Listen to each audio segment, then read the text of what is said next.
Naglalakad ako kanina sa plaza, guys. Tapos biglang may sumigaw sa akin ng Jack Logan. Kala ko sino tinatawag na Jack Logan.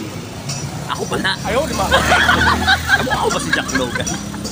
Uy, sikat na vlogger yun. Yun guys, nandito tayo ngayon sa may ano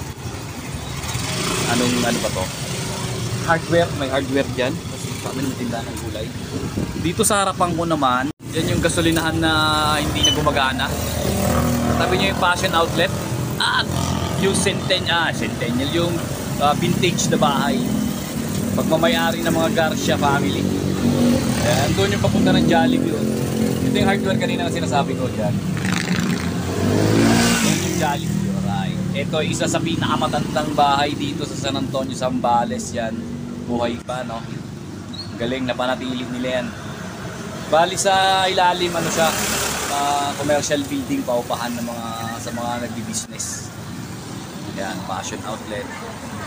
Alright. O, diba? Dito to sa luma na rin tong waiting shed na to, yun. Luma na rin.